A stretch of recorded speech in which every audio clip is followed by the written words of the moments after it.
So in the first lecture, we talked primarily about the skin and its layers. Now we're going to talk about some of the accessory organs, the accessory appendages of the skin.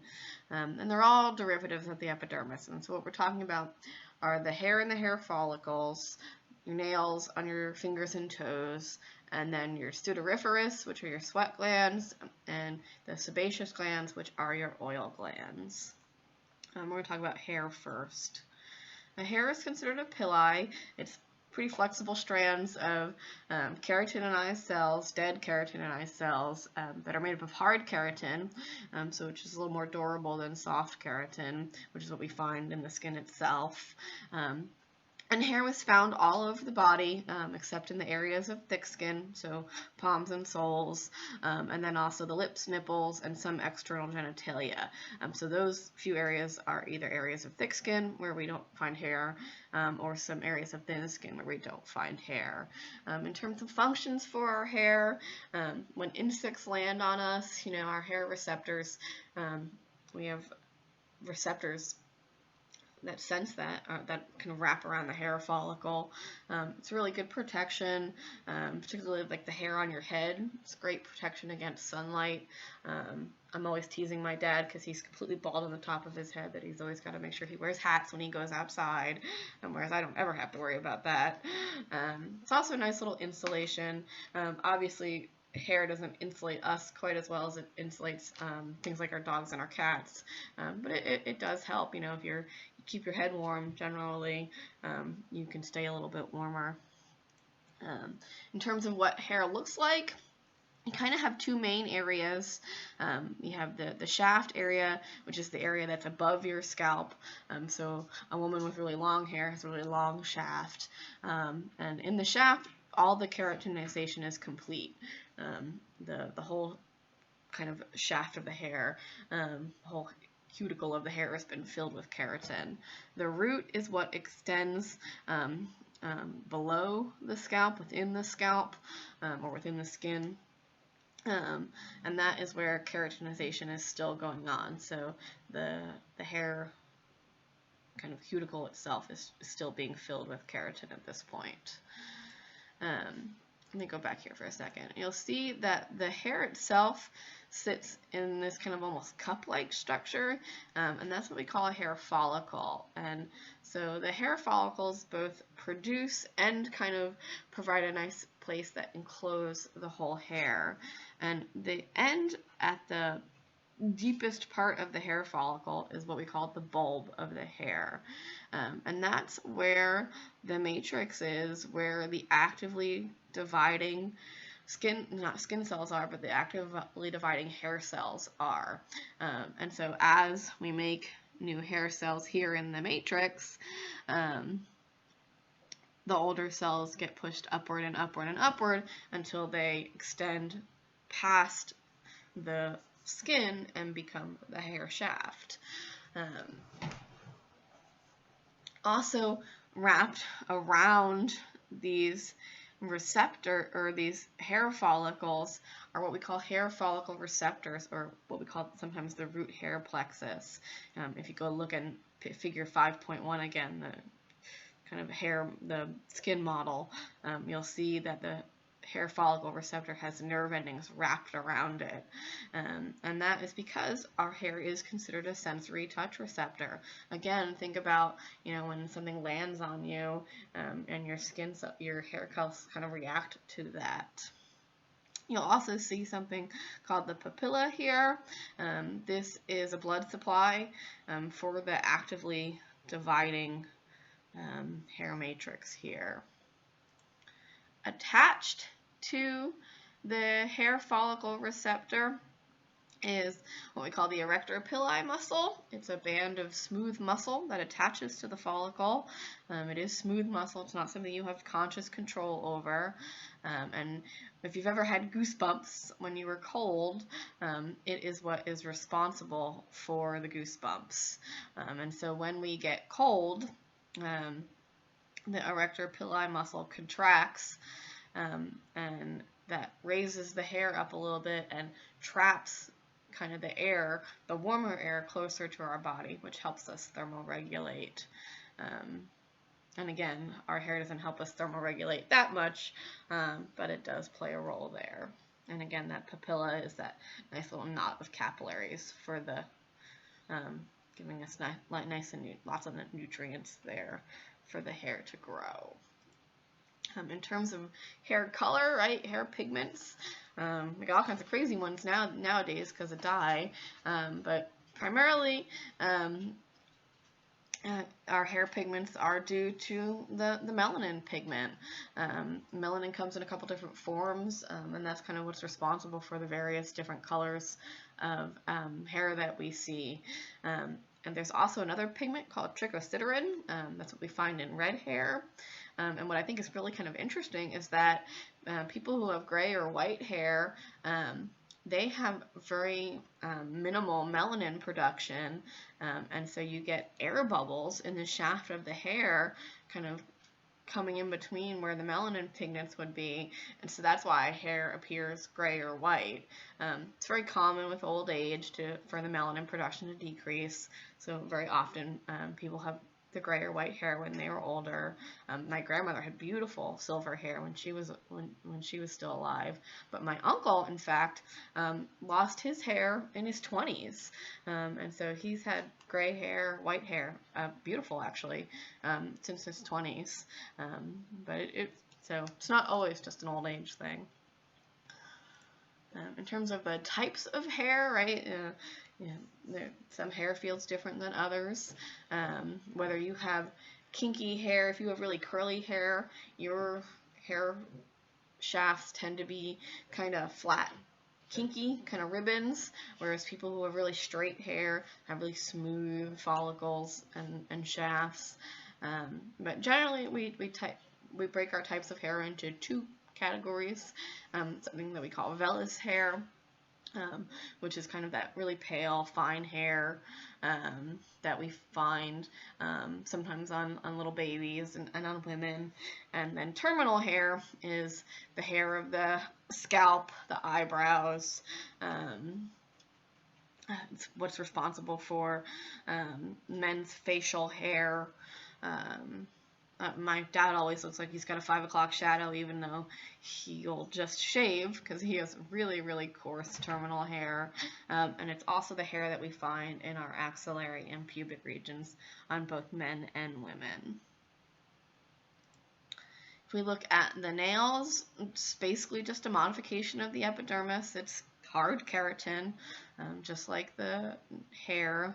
And it really is just another protective feature for covering the dorsal surface of our fingers and toes.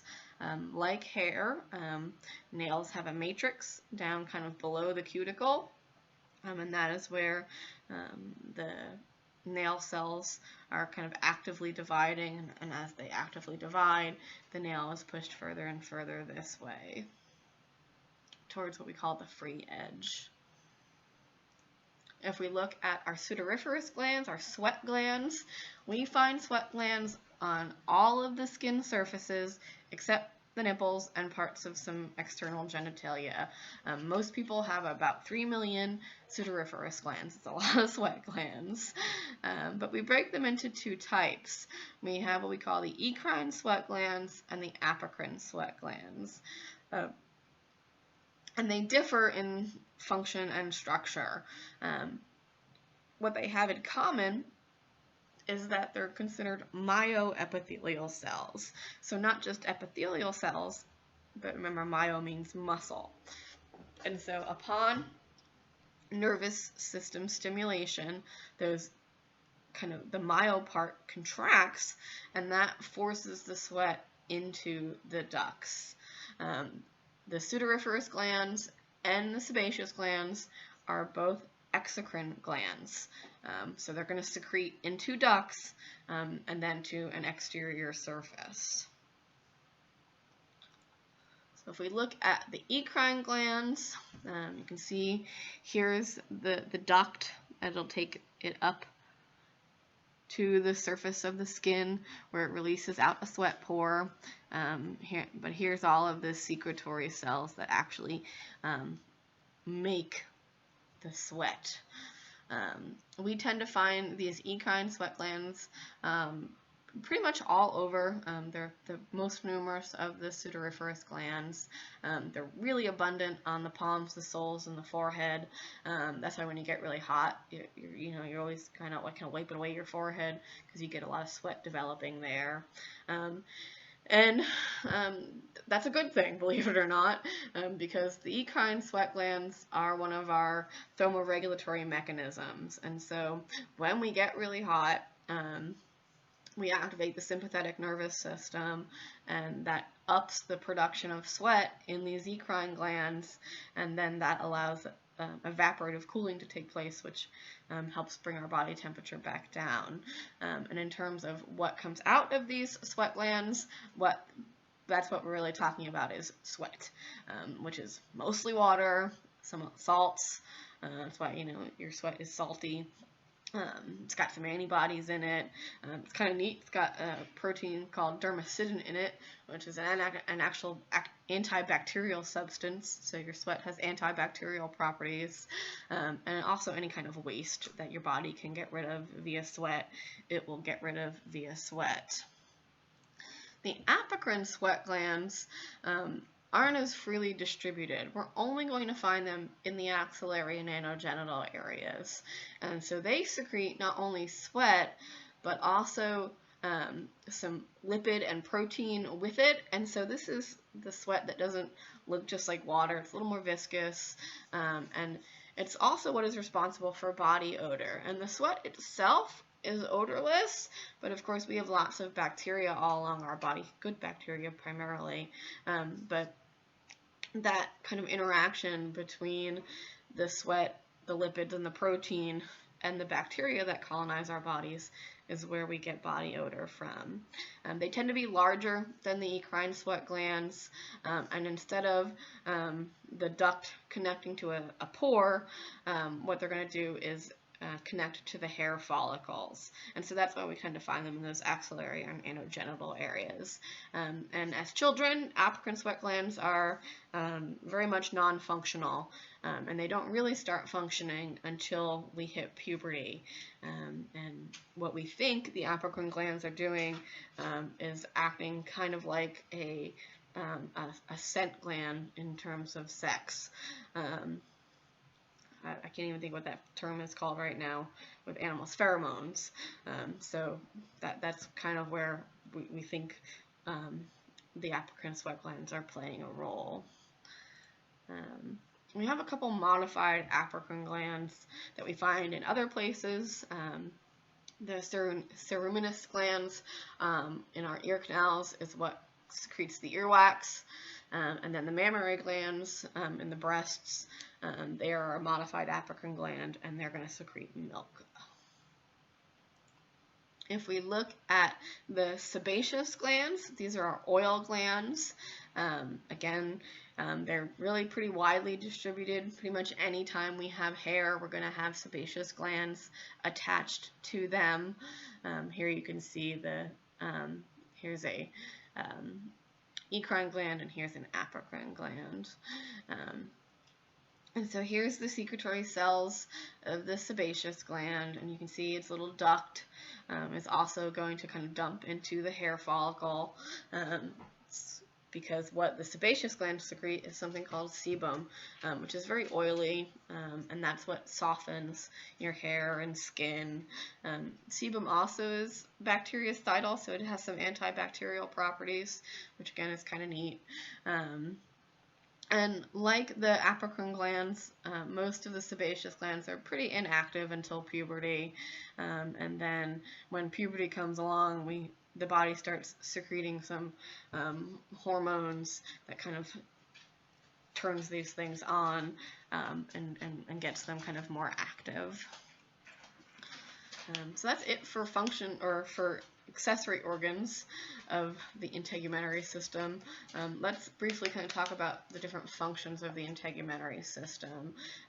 Protection, obviously, but body temperature regulation, sensation. There's some metabolic things it does for us, also acts as an extensive blood reservoir, and has some excretory functions as well. Let's talk about protection first. Obviously, skin is a physical barrier. We have all of those flat cells of the stratum corneum. It's chock full of lipid, chock full of keratin, and so just about anything that's water or water soluble really has a hard time penetrating our skin.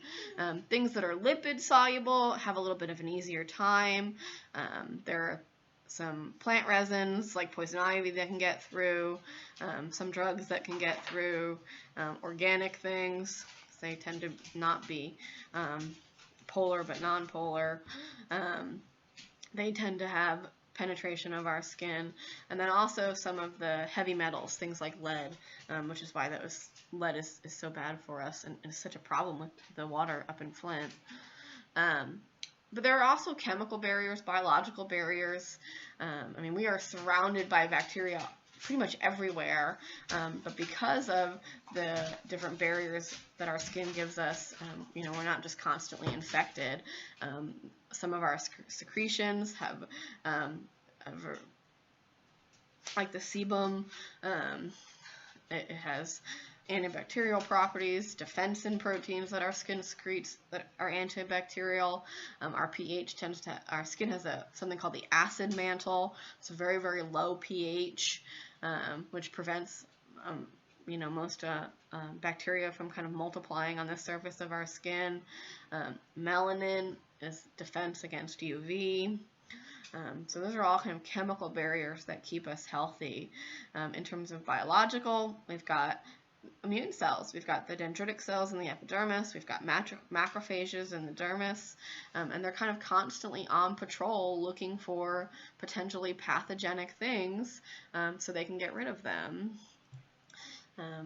We kind of briefly talked about this already, this how the idea of the skin plays a role in regulating our body temperature, keeping us at that 37 degrees Celsius. If we are at a normal body temperature, you still do perspire. It's about a half a liter a day of what we call insensible perspiration. You're not really aware of it.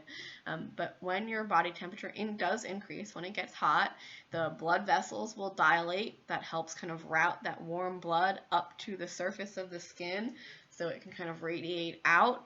But we also get increased sweat gland activity. So now we're going to have a sensible perspiration where we're actively sweating, and then that sweat cools via evaporative cooling and helps bring the body temperature down. And kind of the opposite for when the body temperature gets cold.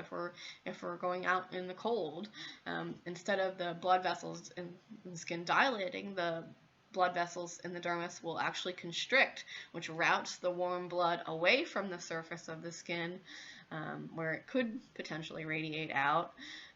So the skin temperature will drop. That prevents kind of passive heat loss, or at least slows it a little bit, and we do get the goosebumps caused by the Erector Pili, kind of trapping the warmer air around us, all of which helps us thermoregulate. In terms of sensations, there are a ton of touch receptors in your skin. There are receptors for pain, which is something that we call nociception. There's sensory receptors for temperature. There's various types of tactile touch receptors, and we're going to talk about all of those things when we get to some of the nervous system stuff. But I mean, the skin is just chock full of all these sensory receptors. The skin also synthesizes vitamin D, or really a vitamin D precursor, which then requires some, or is aided by some sunlight. Vitamin D is essential for calcium absorption, and calcium is pretty essential for our body for many, many reasons. Some hormones get activated by the skin, get produced by the skin. Some carcinogenic things can actually be converted by the skin into a non-carcinogenic substance. So it does play a role in our just general body metabolism. It does have an extensive vascular supply. Up to about 5% of the body's blood volume at any one time is in the skin. So it really acts like a reservoir for blood. And so if the blood is needed elsewhere, the vessels in the dermis will constrict and kind of route the blood someplace else, maybe to an effector organ. And then again, if we're really hot, the dermal vessels will dilate, kind of bring the blood back to the skin to thermoregulate. And then just through the salt and the nitrogenous waste that we excrete through our sweat, the skin can serve an excretory function as well. So it's not just a barrier between us and everything else, although that is primarily the function of the integumentary system.